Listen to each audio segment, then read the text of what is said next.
Bonjour Véronique, Bonjour Madeleine. merci d'être venue alors qu'on se connaît assez peu, mais on a une passion commune. Alors racontez-moi la vôtre. D'abord, moi je vous ai connu au travers de votre livre que j'ai lu et puis du coup par curiosité je suis allée vous chercher sur Facebook pour voir un petit peu voilà ce que vous faisiez, etc. Et on partage une passion commune, c'est ce modèle économique qu'on appelle le marketing relationnel ou le MLM en anglais, voilà, que j'ai découvert moi maintenant il y a 7 ans. Et vous êtes dans quel genre de produit? Alors, moi, je travaille avec une compagnie qui met au point un concept de prévention de santé basé sur la nutrition cellulaire avec des molécules issues de super aliments et singulièrement la spiruline que beaucoup de monde commence à connaître. Ah oui, super aliment, ça veut dire quoi? Ça veut dire que tous les compléments nutritionnels qui sont mis sur le marché par mon partenaire ne sont pas comment dire, des compléments de synthèse. Tout est basé sur du super-aliment, comme par exemple la spiruline, le curcuma, la phycocyanine, voilà, qui sont voilà, des molécules totalement naturelles, pas de reconstitution. Et vous êtes tombé dedans comment? Alors voilà, il y a 7 ans, moi je ne savais pas que ça existait. Je ne connaissais absolument pas le marketing relationnel. Je suis dirigeante d'organismes de formation dans le sud de la France. Je suis salariée et une amie, il y a 7 ans, m'invite à découvrir un projet dans lequel elle se lançait. Je pense elle imaginait que j'allais devenir cliente parce que je suis quelqu'un de très attentive à ma nutrition. Voilà, je fais très attention à mon hygiène de vie depuis plus de 30 ans. Mais en fait, ce qu'elle avait peut-être pas imaginé, c'est que quand je commence à entendre parler du modèle d'affaires, j'entends que c'est la troisième économie du monde. Et là, je me dis, mais c'est pas possible. Comment moi, en tant que dirigeant dans la formation, je découvre là comme ça à 50 ans qu'il existe une troisième économie du monde pour lequel on ne forme pas les gens en France. Et donc, j'ai été extrêmement piquée dans ma curiosité professionnelle. Et de fait, je suis allée faire des recherches. Donc, sur Internet, je suis allée taper, voilà, sur Google, marketing relationnel, MLM, etc. Et là, je me suis rendu compte que ce secteur déchaînait les passions. On avait des gens qui étaient extrêmement enthousiastes et puis d'autres qui détestaient. Alors, ça m'a intriguée encore plus. Donc, je suis allée, en fait, m'acheter un livre qui a changé ma vie, hein, parce que ce livre, c'est celui-ci qui s'appelle L'entreprise du 21e siècle, écrit par Robert Kiyosaki. J'ai lu ce livre pendant pratiquement 3-4 jours et quand je l'ai refermé, j'étais dans un état d'enthousiasme comme jamais et je me suis prise à faire rejaillir mes rêves de liberté, d'aventure entrepreneuriale parce que j'ai toujours été extrêmement admirative des entrepreneurs. Mais voilà, j'avais choisi la sécurité au travers d'un emploi. Et puis là, je me suis dit, mais je vais pouvoir en fait devenir un entrepreneur à côté de mon emploi sans prendre de risques. Et voilà, c'était il y a 7 ans et je me suis lancée en m'engageant vraiment pour aller explorer tout le potentiel de ce projet-là. Mais dans l'entreprise du 21e siècle, qui est notre Bible, évidemment, euh, quelle découverte économique, si vous voulez, vous avez eu?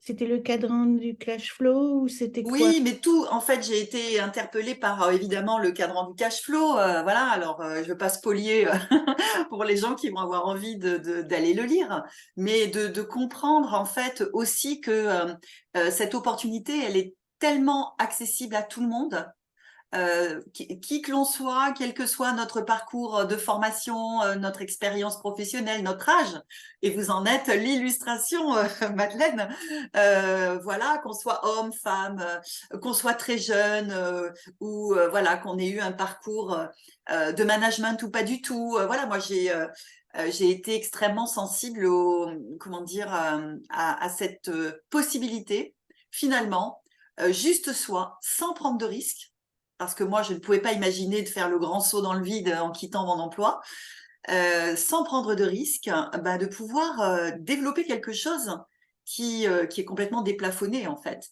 parce que finalement, toutes nos vies sont plafonnées par nos salaires aujourd'hui. Et puis, on sait très bien qu'aujourd'hui, le CDI, il n'a même plus en France de sécurité de l'emploi. Les choses bougent tellement vite que voilà, de pouvoir aussi aller chercher une sécurisation en parallèle, j'ai trouvé que c'était quelque chose que tout le monde devait savoir. Oui, mais Véronique, vous parlez de sécurité, mais dans le monde du MLM, il y a énormément d'incompréhension, même chez les gens qui rentrent, et d'échecs. Donc vous, vous avez bien dit que vous avez beaucoup travaillé, ou tout au moins que vous y avez mis de l'énergie. Oui, Donc, quelqu'un qui veut rentrer, j'ai une liste de seniors, hein, donc on aura à peu près 6000 seniors qui vont nous écouter, et je pensais plutôt à un complément supplémentaire, quoi, un complément financier pour finir leur fin de mois. oui, bien sûr. Vous êtes leader, vous êtes une femme d'affaires, même dans le MLM. Mais est-ce que vous avez des gens très simples enfin très simples, j'exagère, euh, qui ne sont pas dans le business et qui réussissent pourtant à atteindre leurs objectifs? Voilà.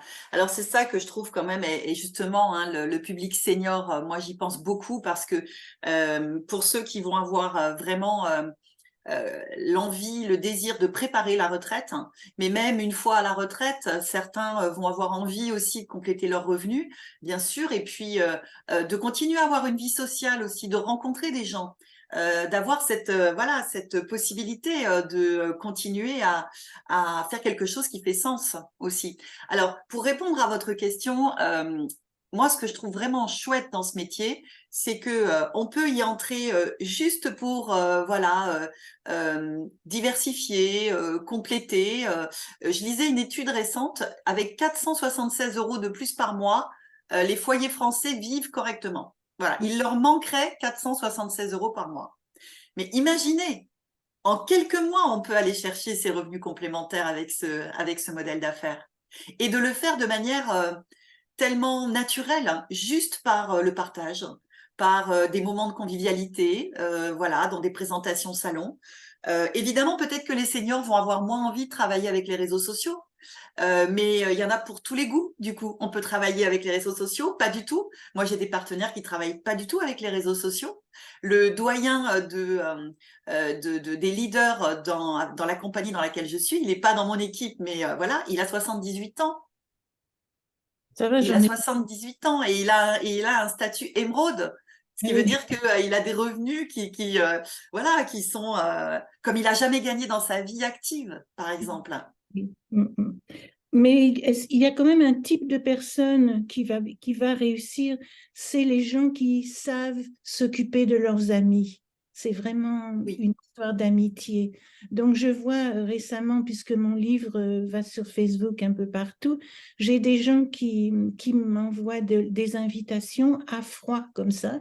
Je Oui. ne les connais pas, je connais pas leurs produits, etc. C'est pas du tout ça qu'il faut faire.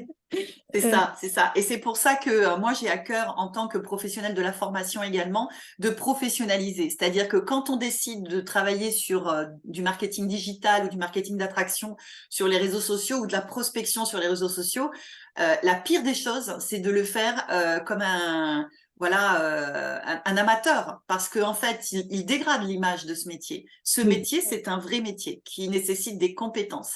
La compétence digitale, c'est une évolution des compétences qui est nécessaire aujourd'hui si on veut profiter de toute l'opportunité des nouveaux contacts sur les réseaux sociaux. Mais le faire de cette manière-là, je suis d'accord, ça ne sert à rien et pire, ça dégrade l'image du métier, en effet.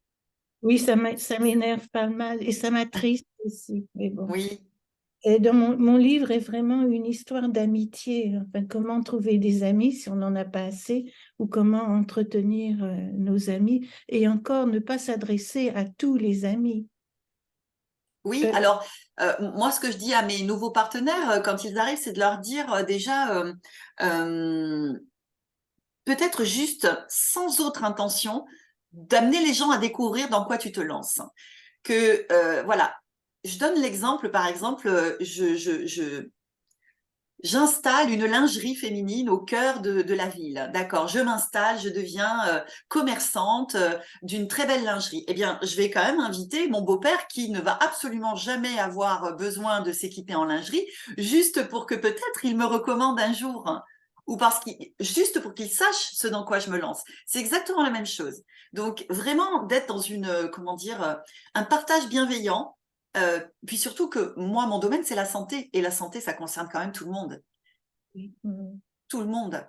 Voilà. Donc, vraiment dans un partage bienveillant. Et puis, le marketing relationnel, il y a le mot relationnel. Donc, pour moi, sans le relationnel, il y a pas de métier, en fait, hein. Et c'est cette qualité de relation. Alors, ce qui est chouette, c'est qu'on fait de nouvelles rencontres. On a nos amis, bien sûr, mais on fait de nouvelles rencontres et on crée des relations avec les gens.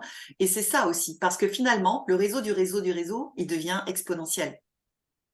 Oui.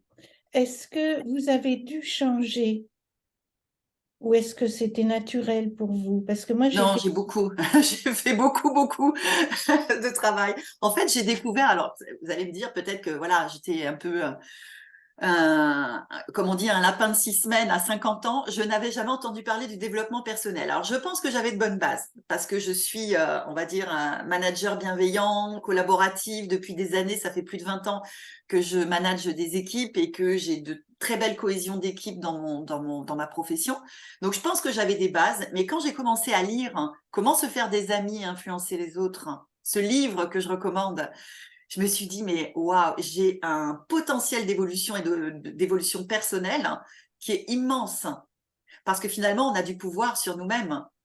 Oui. Pas besoin d'attendre que les autres changent si nous, on change déjà nous-mêmes. Et donc, j'ai entrepris ce voyage-là sur moi-même qui a changé mes relations, mais dans toutes mes sphères. Ma sphère professionnelle, ma sphère de couple, dans ma famille, mes amis, etc. Et c'est moi qui ai changé. Mais qu'est-ce que j'en suis tellement heureuse, en fait, parce que finalement, tout est devenu beaucoup plus fluide, beaucoup plus simple, beaucoup plus bienveillant. Voilà, donc oui, j'ai beaucoup changé. Moi, j'ai fini par écrire un livre pour installer mon changement, pour raconter mon histoire, quoi. Alors, je sais que vous l'avez lu, et est-ce qu'il est différent des autres? Alors moi, ce que j'ai beaucoup aimé dans ce livre, c'est que je savais qu'il était écrit par vous, c'est-à-dire quelqu'un qui a vécu l'histoire. Un vrai partage d'une histoire avec son cheminement. Et il s'appelle Les secrets du marketing relationnel et il y a bien des secrets à l'intérieur.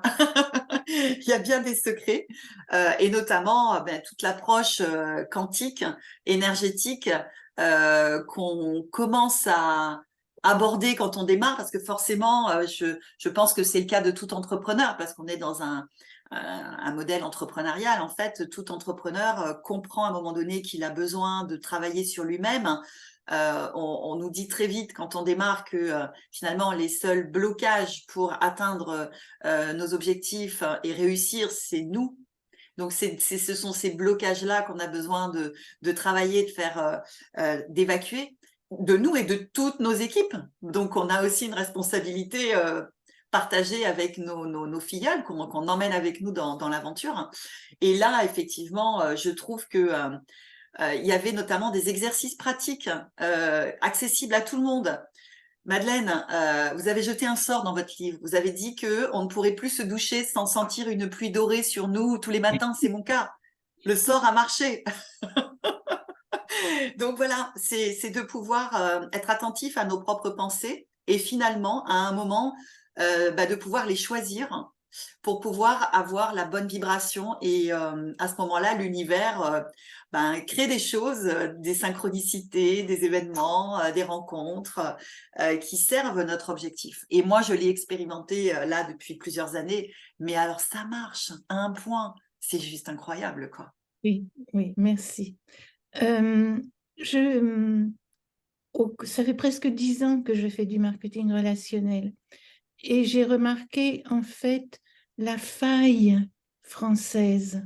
Mm. J'ai vécu à l'étranger chez les Anglo-Saxons où est né le MLM Oui. et en revenant en France, je me suis dit j'ai fini par trouver une faille en moi et chez les autres, chez les Français, leur attitude envers l'argent.